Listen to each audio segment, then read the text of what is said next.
నమస్తే welcome to our channel. నేను పద్మిని. ప్రస్తుతంతో పాటు ప్రముఖ ఆధ్యాత్మికవేత్త, దత్తాత్రేయ ఉపాసకులు, గణపతి ఉపాసకులు, అమ్మవారి సేవకులు, జ్యోతిష పండితులు మురళీధర శర్మ గారు ఉన్నారు. మాట్లాడదాం. మురళి గారు నమస్కారం అండి. మహాదేవ శ్రీమాత్రే నమః. 6 రాసుల గురించి ఆల్రెడీ మనం మాట్లాడుకోవడం జరిగింది. మేజర్ గ్రహాలు 4 గ్రహాలకి సంబంధించిన మార్పు జరుగుతోంది ఈ సంవత్సరంలో. ఆల్రెడీ శనికి సంబంధించి మార్చి 29న ఆయన మారటం జరిగింది. రాహుకేతువులు మారబోతున్నారు, గురువు కూడా మారబోతున్నారు. మేజర్ గ్రహాలు ఇవే. మిగతావన్నీ నెలకోసారి, 2 రోజులకోసారి, ఇట్లా 45 రోజులకు ఒకసారి మిగతా గ్రహాలు మారతాయి. సూర్య, చంద్రులు, శుక్ర, బుధ, కుజుడు. అయితే మరి ఈ మేజర్ గ్రహాల యొక్క మార్పు అంటే గుర్తొచ్చింది. ఇప్పుడు గత 1 ఇయర్ స్తంభించిపోయి ఆయన కదులుతున్నాడు. ఇంకా మారుతారు. ఇంకా సో రియల్ ఎస్టేట్ వారికి శుభం. 1 ఇయర్ 1.5 ఇయర్ చచ్చిపోతున్నారు ఒక్కొక్కరు. చూస్తున్నాం మేము కూడా. అపార్ట్మెంట్స్ సేల్ అవడం లేదు, ల్యాండ్స్ సేల్ అవడం లేదు, మొత్తం ఇట్లా స్ట్రక్ అయిపోయినాయి మనీ మొత్తం. ఆల్ బికాస్ ఆఫ్ కుజుడు. 100%. రైట్. అయితే ఆయన మార్పు కూడా జరగబోతుంది కాబట్టి మీరు మంచి మాట చెప్పారు. రియల్ ఎస్టేట్ కూడా ఎంతో కొంత పుంజుకోబోతోంది అని చెప్తున్నారు. That's very good to hear. Right. ఇక మరి ఈ మేజర్ గ్రహాలు ఏవైతే ఉన్నాయో 4 గ్రహాలు మార్పు రీత్యా ద్వాదశ రాశులకి ఎటువంటి ఫలితాలు ఉండబోతున్నాయి అనేది ఆల్రెడీ 6 కన్యా రాశి వరకు మాట్లాడుకున్నాం. ఇక తులారాశి ఆల్రెడీ లాస్ట్ ఎపిసోడ్ లో చెప్పారు, పట్టిందల్లా బంగారమే తులారాశికి అని అన్నారు. మంచి జోషనిచ్చేటటువంటి మాట తులారాశికి. చెప్పండి ఎలా ఉంటుంది తులారాశికి? తప్పకుండా తులారాశి వారికి నిజంగా పట్టిందల్లా బంగారమే. కానీ ఒక్కవేళ వారి బ్యాడ్లం, వారి జన్మజాతకం అంటే వారి జన్మజాతక రీత్యా నడిచేటువంటి దశ అంతర్దశలు కనుక ఏమన్నా తేడా ఉంటే చెప్పను కనుక. సో ఓవరాల్గా నేను జనరల్గా చెప్పేటువంటిది ఇక్కడ గోచార రీత్యా. సో మీ గ్రహచారంలో మీకు ఏమైనా గ్రహాలు కొంత దుష్ట గ్రహాలు కానీ కొంత నెగిటివ్ గ్రహాలు నడుస్తూ ఉన్నా మనం ఏం లేదు చేసేది కనుక ఒకసారి చెక్ చేసుకోవాలి. సో ఓవరాల్గా తులారాశి వారికి నిజంగా చెప్తున్నా అమ్మ, అందరికీ కూడా చాలా అద్భుతంగా ఉంది. గడిచిన 2024 వీరికి ఎంతటి అవమానాలు కానీ అవరోధాలు కానీ ఇబ్బందికరమైనటువంటి సిచ్యువేషన్స్ తీసుకువచ్చాయో వారి మనసుకు తెలుసు. సో అసలు రామాన్న భూత అయ్యేటువంటి పరిస్థితి ఉంది వీరికి 2024లో. ఖచ్చితంగా వర్క్ ఈరోజు వెళ్ళినటువంటి అబ్బాయి వర్క్కు రేపు కాక నెక్స్ట్ డే ఇంటికి వచ్చిన సందర్భాలు ఉన్నాయి ఈ తులారాశి వారు. సాఫ్ట్వేర్ దాంట్లో జస్ట్ 1 డే అంటే 1.5 డే అందులోనే కంప్లీట్గా ఉండి వర్క్ మొత్తం ఫినిష్ అయిన తర్వాతనే వెళ్ళు అనేటువంటి ఇంటికి పంపించడానికి నేను అనేది అట్లా. ఇంకా జాబ్ తీసేసాను 2 days. రైట్. కంటిన్యూస్ గా 2 days వరకు అంటే నలుగురు చేసే వరకు ఒక్కరికే ఇచ్చిన దాఖలా ఇలా ఉండేటువంటి పరిస్థితి. సో భార్యాభర్తలకు కూడా కొంతమేర ఇబ్బందికరమైనటువంటి సిచ్యువేషన్స్ ఎదుర్కొన్నారు. అందరికీ కూడా అమ్మవారి అనుగ్రహంతో నిజంగా ఈ 2025 ఈ యొక్క మే తర్వాత చాలా అంటే చాలా అద్భుతమైనటువంటి మార్పులు చేర్పులు అయితే ఉన్నవి. తులారాశి వారికి బాగుంది. ఇక్కడ పంచమాతు రాహు రాబోతున్నాడు. అదొక్కటి మాత్రం కొంచెం మీరు నెగిటివ్ థింకింగ్ కానీ నెగిటివ్ ఆలోచన కానీ మీ పిల్లలకు సంబంధించినటువంటి భవిష్యత్తు ప్రణాళికలు ఏవైతే ఉన్నాయో అవి ఖచ్చితంగా 1కి 2 సార్లు మీరు ఆలోచించుకొని ముందుకు వెళ్ళండి. పంచమ రాహువు కనుక కొంత సంతానంపై ఇబ్బందికరమైనటువంటి దృష్టి ఉంటుంది. అదొకటి మాత్రం చూసుకోండి అంతే. వీళ్ళకి ఏ రెమెడీ అవసరం లేదు. 6th house లో శని మంచి రిజల్ట్స్ ఇస్తారా? సూపర్. ఓకే. 9th house లో గురువు ఎక్సలెంట్. అంతే, ఇక వేరే విషయం లేదు, మాట్లాడుకోవడం లేదు. రెమెడీస్ కూడా ఇక రాహుకి సంబంధించి దుర్గమ్మ ఆరాధన విశేషవంతమైన వీరు చేసుకోవచ్చును. అంటే వీరి పిల్లలకు సంబంధించిందని చెప్తున్నాను. విదేశీ ప్రయాణం ఒకటి చూసుకోవాలి. కొంత ఉన్నతమైనటువంటి పనులు చేసే సందర్భాలలో వీరి జాతకంలో ఇన్ కేస్ రాహువు కనుక మనకు వృశ్చికంలో కానీ మేషంలో కానీ లేదా కొన్ని మనకు ఇక్కడ కర్కాటకంలో కానీ కొన్ని స్థానాలలో ఈ రాహు ఉండకూడదు. ఒకవేళ వీరు జన్మించిన సమయానికి ఈ రాహు గ్రహం కనుక ఈ స్థానాలలో ఉంటే వీరికి కొంతమేర ఇబ్బంది చూసుకోవచ్చు. రైట్ అండి. ఇక తులారాశి అయిపోయింది. ఇక వృశ్చిక రాశి వీళ్ళకి కూడా అర్ధాష్టమ శని కంప్లీట్ అయిపోయింది. ఇంకా మేము హ్యాపీగా ఉండొచ్చు అనుకునే వీరికి అష్టమ గురువు రూపంలో ఉన్నారు. గురువు అష్టమ స్థానంలోకి రాబోతున్నారు. మరి ఎలా ఉండబోతోందండి వృశ్చిక రాశికి? ఇప్పుడు మన అదేమిటి పెనంలో నుండి పొయ్యిలో పడ్డట్టుగా ఉంటుంది.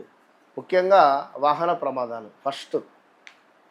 ఈ వాహన ప్రమాదాలు అనగానే నేను ఎందుకు ఈ మాట చెప్తున్నాను అంటే, ఇద్దరు వృశ్చిక రాశి వారు కూడా నాకు దగ్గర మిత్రులు. జనరల్గా బైక్ మీద వెళుతూ అంటే వీరికి ఆల్రెడీ నేను వేరే జనరల్గా ఛానల్లో నేను చెప్పి ఉన్నాను ప్రిడిక్షను. సో వారు అది చూసి నాకు కాల్ చేశారు. జనరల్గా వెళుతూ ఉంటే వేరే అతను బైక్ మీద నుంచి వచ్చి వీరికి డాష్ ఇస్తే కింద పడితే ఈ చిటికన వేలు విరిగిందట. మొన్ననే 1 వీక్ అవ్వటం లేదు. ఇంకొక అతను ఫోన్ మాట్లాడుకుంటూ కారు తీసుకువెళ్ళాడు, పెట్రోల్ పంప్లో పెట్టాడు, ఫోన్ మాట్లాడుకున్నాడు. ఆ పెట్రోలా సార్ పెట్రోలా డీజిల్ అని వాడు అడిగిందా తెలియదు, ఈయన చెప్పినా తెలియదు. అది అందులో డీజిల్ పోయాలి, పెట్రోల్ పోసింది.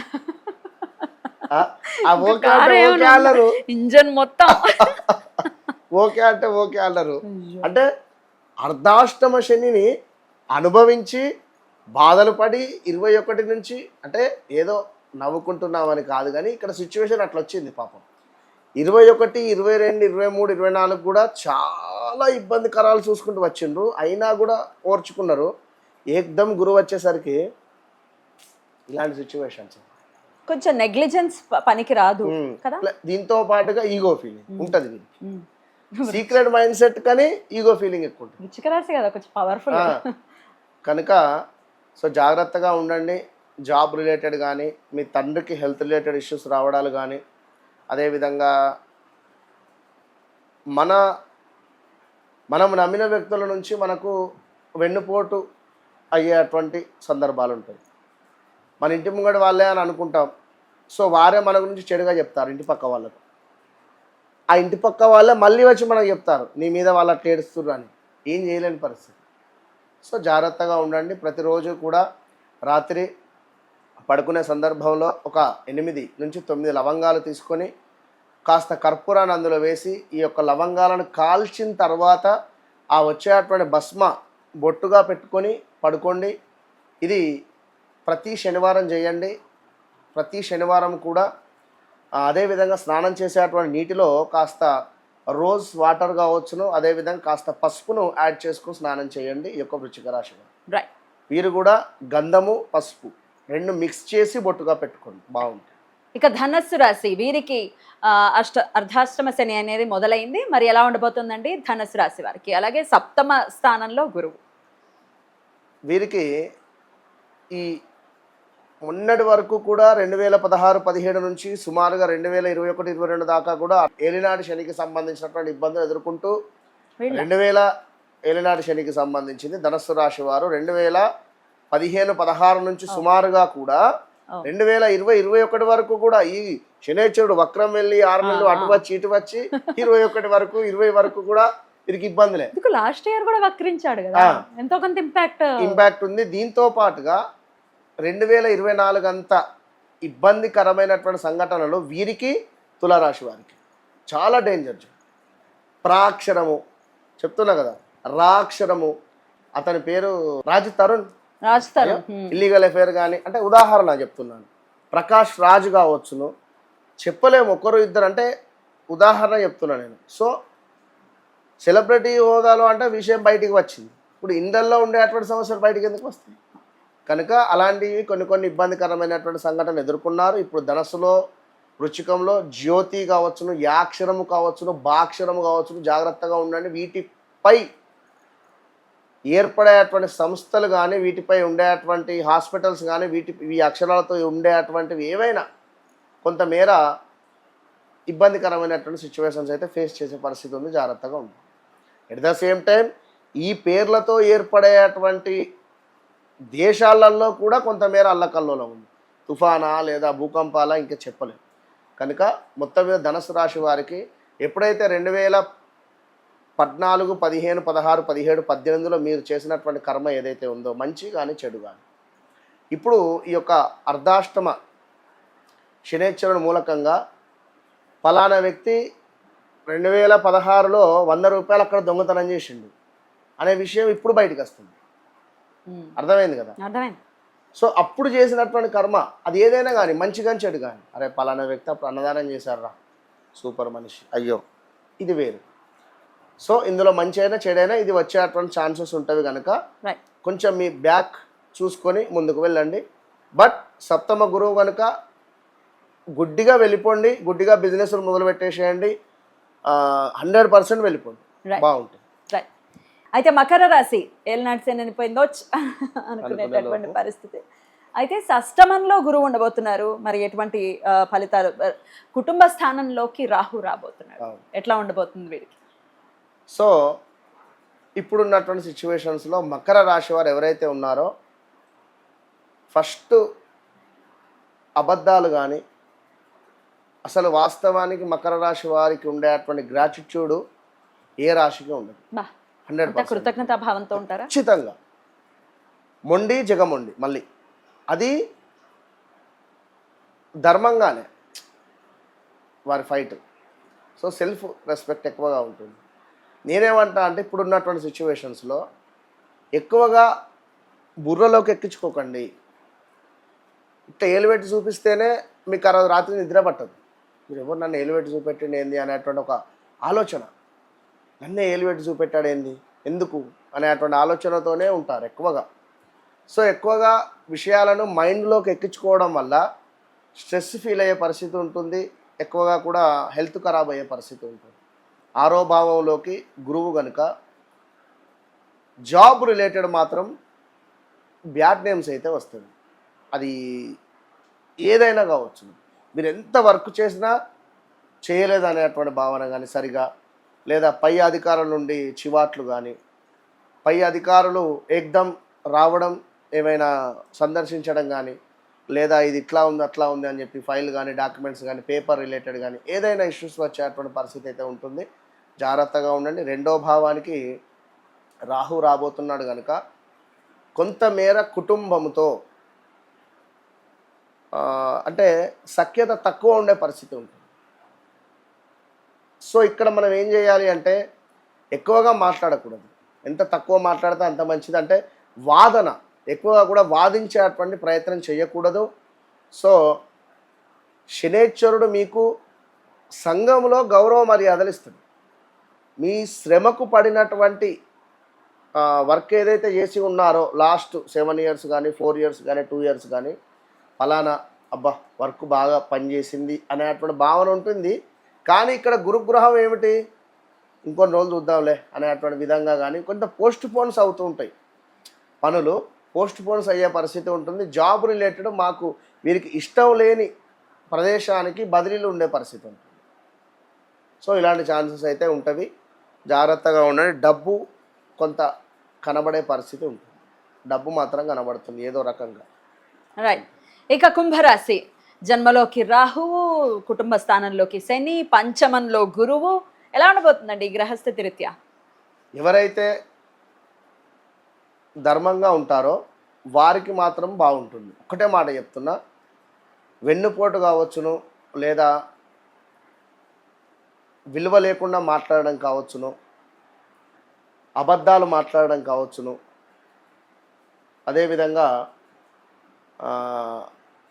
వాక్కు ప్రతిదానికి చిరాకు పడి కోపంగా సమాధానాలు చెప్పేటువంటి నుండి ఇవే రెమెడీస్ వీరికి చెప్పేది.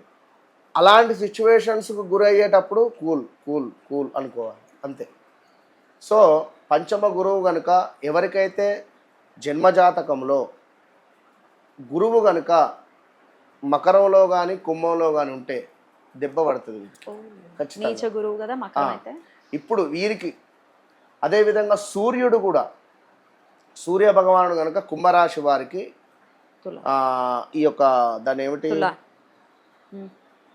మకరంలో కానీ కుంభంలో కానీ సూర్యుడు ఉన్న ఒకవేళ వీరు జన్మించినటువంటి సమయానికి లగ్నాతు కానీ 12వ భావం, కుంభం అంటే మనకు లగ్నాతు సూర్యుడున్నా అదేవిధంగా గురువు ఉన్న 12వ భావంలో సూర్యుడున్నా గురువు ఉన్న వీరు జన్మించినటువంటి సమయానికి ఉంటే మాత్రం ఇప్పుడు ఇబ్బందికరంగా మాత్రం 100% ఉంటుంది. గొడవలు జరుగుతాయి, పనిచేసే చోట వర్క్ స్ట్రెస్ ఉంటుంది, ఆ జాబ్ మానేయడం ఉంటుంది, స్థాన చలనాలు ఉంటాయి, ప్రదేశ మార్పులు ఉంటాయి. ఖచ్చితంగా కూడా డబ్బు కనబడుతుంది, దానిని మనం కాపాడుకోవాలి. రెమెడీస్ ఏం చేసుకోవచ్చు? వీరికి ఖచ్చితంగా ఏలినాటి శనికి సంబంధించినటువంటి హోమమే 2500కే చేస్తున్నాం మన దగ్గర. ప్రతి శనివారం ఉంటుంది. ఒక్క 2.5 సంవత్సరాలు అయిపోతే ఏలినాటి అయిపోతుంది కాబట్టి ఒకంత పర్వాలేదు, గురువు ఉన్నాడు కనుక కొంత పర్వాలేదు. ఈ సంవత్సరం అంతా 100లో 35 to 45% పాసే.